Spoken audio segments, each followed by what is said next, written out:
In this lab, let's take a look at how to model part number 9, the punch handle. And so I'm going to start modeling this, I think, from the front view, and I'm going to do this portion in here and coming down here. So the units are metric units. So I will start a new metric part file, and I'll go ahead and save this as punch or handle. I'll save it as handle. And then I'm going to start a new sketch on the XY plane. And I'm going to draw a rectangle from the origin over to the left. And then I'm going to change this line to a center line. And then I'm going to dimension this so the diameter is 30. The length from here to here is 355. So I'll go ahead and dimension the diameter from here to here as 30. And I'll dimension the length as the 355. Now sometimes I will dimension a part that's really long. I'll dimension it as a short dimension and then change that later on. So let's do this as 35.5, and then I'll just multiply that times 10 later on. Okay, then I'm going to go ahead and revolve this. So I'll on the modeling tab, I'll do revolve, and I'll say OK to that. Now I could put the fillet here on the end, or I can do that later. I'm going to do it later. All right, now there's several different ways that I could do the next step. I'm going to show you what might be perhaps the easiest way, but there are other ways. So I'll do a new sketch on the XY plane, and I'm going to draw a line from the origin. I'm going to come over horizontally, and then I'm going to come down at an angle about like that. Then I know that the distance from the origin over to the end of this line, so I'm drawing the center line of this feature, is 135. So I'll dimension the distance from the origin, and I might have to rotate this around to get it. So from the origin to this point, that distance is 135. Then I know that the distance from the origin down to that point is 150. So I'll dimension from here to here, that height is 150. Alright, then I know the angle between the center line of this feature and the center line of the revolve is 120. So I'll dimension from here to here as 120. And notice that it all turns dark. It is all fully constrained. No further dimensions are needed. And down here in the corner, it tells me that it's fully constrained. All right, then the distance from here to here, or from here to here, is 110. But I have an open profile, and so I'm going to have to use a hybrid technique for getting this feature. And it will be similar in SolidWorks, but slightly different. So I'm going to finish sketch, and I'm going to rotate around where I can see this from a 3D view, and I'm going to do extrude. But because this is an open profile, I need to set this on surface modeling. I think this is the first time that we've done surface modeling. So I'm going to click on this block right here, and notice it changes to this orange block, and it tells me it's surface model. So that's solid model, this is surface model. And then I'm going to go ahead and select this sketch, and I'm going to tell it I want to go symmetric or mid-plane, and the distance I want to go is the 110. Alright, so I have a infinitely thin surface here with no volume. And notice also in the browser over here it says solid bodies 1 and it says surface bodies 1. So now we want to convert this into a solid body and have it joined to the first body. And to do that, I'm going to thicken this a distance of 30 millimeters. So we see that thickness from here to here, and I'm going to do that mid-plane. So I will go to, I'm going to have to expand this so I can find it.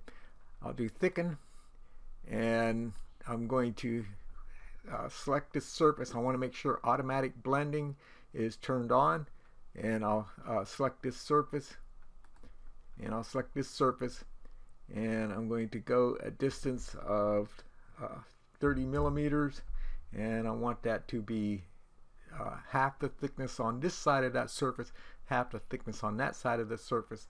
So I'm going to set that to be centered. And I have it also set to join those together. So I'll say OK to that. And so now we see that we have this solid body connected to the cylinder that we made first. Now I don't need to see that surface anymore, so I can right click on that surface, turn off the visibility of that surface that was mid-plane in the solid body. I'll go ahead and save it. Okay, then I'm going to cut out this area that is in the middle of the handle. And so I'm going to go to the top view, and I'll do a new sketch on the XZ plane. I'm going to draw a rectangle from about right here over to about right here. Now you might have Inventor set to automatically snap to that edge, in which case you can just click on that edge. I don't have it set up that way, so I'm going to come out here someplace and select in that location. All right, now I want to keep this rectangle centered, so I'm going to draw a line from the origin over to the midpoint of this line. Now you might need to have Slice Graphics F7 turned on in order to see this portion, which is inside of the part. We've seen how we can turn this on so that you can see through the part. If I go to Tools, Application Options, on the Sketch tab, down here this opacity of sketch displayed through the shaded model, if I put that up here close to 100, I can see that sketch without going to the F7, but whatever works on your machine. All right, I'll go ahead and leave it in the F7 Slice Graphics. All right, then I'm going to make this line horizontal, and so I'll select a horizontal, and I'll select this line, and so now this rectangle will stay centered vertically with the origin. I want this point to be coincident with this edge, so I'll do coincident, and I'll select this point, and I'll select this edge, and now that point is coincident with this edge. I'll then put the dimensions on here, so I see it's 20 this way and it's 18 this way. So I'll dimension from here over to here. That distance is 18, and then the distance from here to here is 20. And because we centered that up with the origin, we only have to put the 20 dimension on one side. We don't have to put it on both sides. All right, I'm going to rotate around where I can see this from a 3D perspective, and I will go to the 3D model tab, and I'll do extrude, and I want to do a cut, so we'll put it on cut, and I want to go symmetric because part of it is actually buried down inside of this part, so I'm going to do symmetric, and I'll tell it to go through all. So it's going to come up, cut all the way up this way, and it's going to go down, cut all the way down that way. I'll say OK to that. Did something right, save it. Next I want to put these diameter 40 cylinders at the end of the line here, and over to here. Notice there's a distance between those two of 51. So I'm going to start to sketch on the XY plane. And it actually might help if I had that surface body, or we can use the midpoint of this line. So let's do project geometry. I'm going to project that line onto the XY plane, which is in the middle of the part, and then I'm going to draw a circle at the midpoint of this line, and I'm going to put in that diameter of 40. Notice it all turns black. It's all fully constrained. Alright, then I'm going to do the extrude. So I'll go to 3D model and I'll do extrude. And I could put in the distance of 110, but then if I change this distance from here to here, I have to edit that again. So let's see if we can do it from to. And so I'm going to tell it from the sketch plane. So the sketch plane right now is in the middle. I'm going to tell it I want to go from this face instead. So I'll tell it from that face, or then we see that it went from this face, and I'm going to tell it to go to this face. And then if I would change the earlier feature, this one would automatically update. Notice it shows 110 in parentheses. That means it's a reference dimension. It will reference itself to the earlier dimension and automatically change. Right now, but it doesn't really go all the way across. I have a gap in here of 51 between that cylinder. So I'm going to come over and expand that feature, and I'll right click on that sketch and I'll do share sketch, or I could just turn on the visibility of that sketch. And then I'm going to do extrude again, and this time I'm going to put it on cut. So I'll put it on cut here, and the distance that I want to go is the 51. So I'll tell it symmetric, a distance of 51, and we'll say OK to that. So that cuts out that area of 51 in between there. I don't need to see the sketch anymore, so I'll turn off the visibility of that sketch. By the way, when you see this symbol, that symbol means it's a shared sketch. If you take the certification exam sometime in the future, one of the questions on the certification exam might be, what does this symbol mean? And if we put a mouse over it, it tells it. It means that's a shared sketch. Now, in earlier versions of Inventor, instead of a symbol like this, it showed a hand symbol. That sketch was being handed off from one feature to another feature. Alright, the next thing I want to do is put some fillets on here, and then we'll drill the hole, and then remember we shortened this part out. We'll expand that to its true length here in a few minutes. When we put fillets on a part, the order in which we do the fillets is critically important, and sometimes you just have to experiment with different orders until you get the desired results.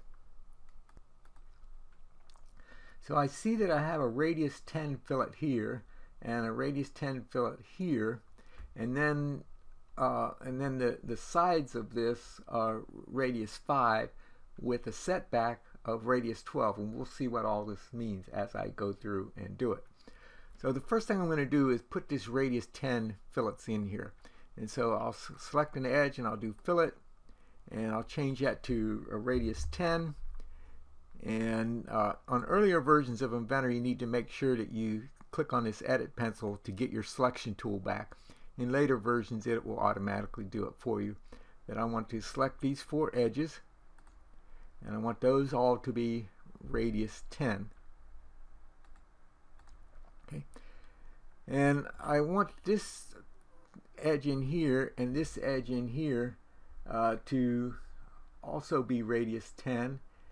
And or do I want that to be radius 5? I guess that's the same as this one, so that should be radius 5. So I'll select this edge, I'll do fillet, I'll change this to 5, and I'll select this edge. And again, in earlier versions, make sure you click on the edit pencil to get back to the selection tool. I'll say OK to that. So I have a radius 5 in that corner and in that corner. Then I'm going to select this edge, and I'll do fillet, and I'm going to do that radius 5, and notice that it goes all the way around the tangent edge on that edge, and I'll select on this one. Notice it goes all the way around on the tangent edge on that one. I'll select OK to that. Alright, then I'm going to do a fillet along this edge and this edge.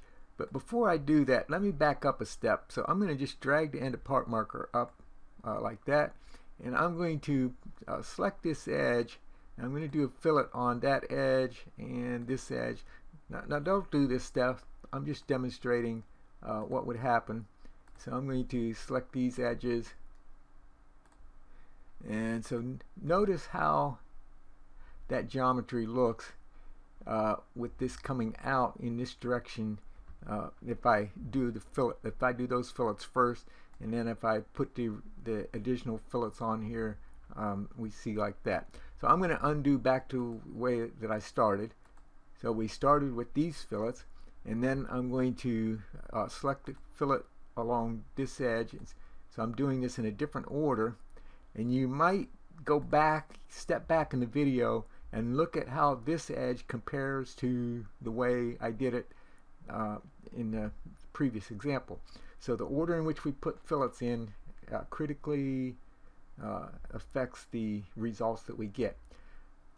Now the next step is a little bit complicated, where we put these setbacks in here.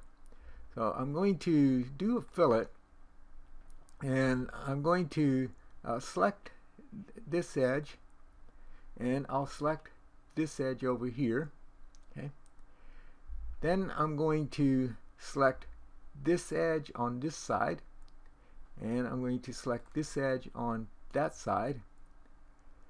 Then I'm going to select this edge and this edge, and I'll select this edge and this edge.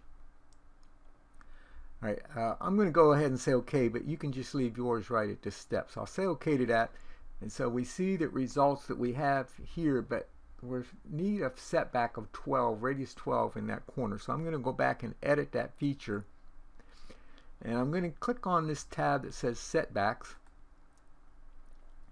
and it asks me to select a vertex. So vertex is where three edges come together, and so I see that there's a vertex right here where this edge, and this edge come together. So there's one right there, there's one right here, there's one right here, and there's one right here. So I'm going to select the first vertex, and I'm going to change that setback to 12, and watch it change as I put in the 12. And so the final one will make the big difference.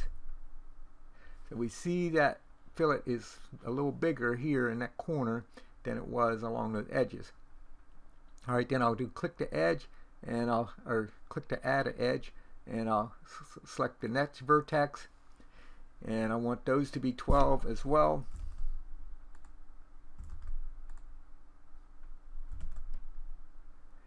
And then I'll do click to add, and I'll get this vertex, change those to 12.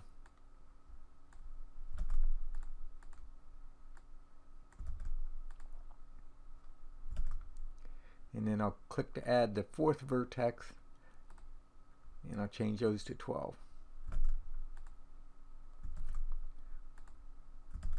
Say OK to that. Okay, so now we have these vertexes, or these corners, set back a little bit more than the 5. Right, then I'm going to put a fillet around this edge. So I'll select this edge, and I'll do fillet. I'll select that side, and I'll select that side. Now I may have wanted to put this fillet in earlier, so you might experiment with putting this fillet in an earlier stage and see what the different result is that you get in the way that it looks. And so you want to consider what is aesthetically pleasing, but you also need to consider what is manufacturable. Alright, now we know that this is a diameter 30, so that would be a radius 15 on the end here. And again, we'll lengthen this out later. So I'm going to do a fillet on this of radius 15. And I'll select OK to that.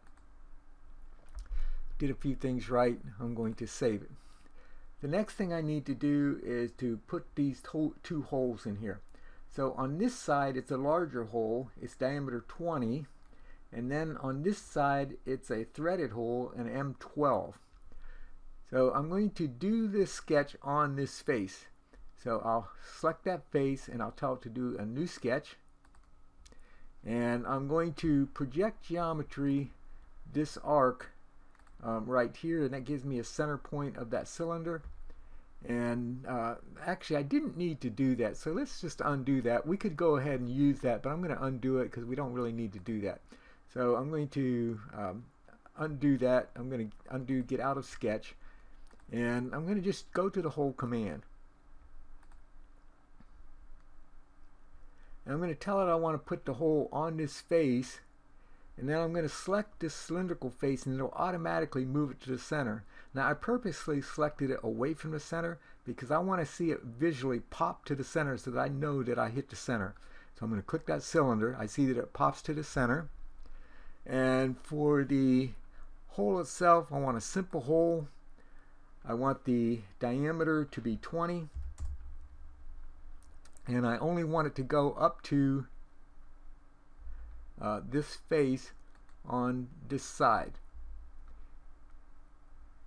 And hold on for a second. So I'll tell it to go go to TO, the distance to this face, so it'll only go up to that face and it'll stop.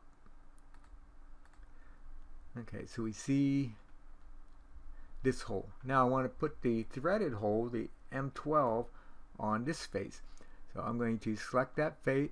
Actually, I was started to do that sketch again. I don't need to do the sketch. I can just do the hole command. I'll put it on a tapped hole. I'm going to select this face, and then I'll select the cylinder. It'll find the center of that cylinder.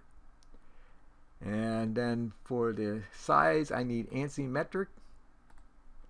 And I need an M12, so I'll find the 12. And the pitch is 1.75, so I don't need to change that. And for the thread, I want it to go through all. And so I'll do that thread through all. And then for the hole itself, if I can get up here higher, I've got the thread now full depth and the hole through all.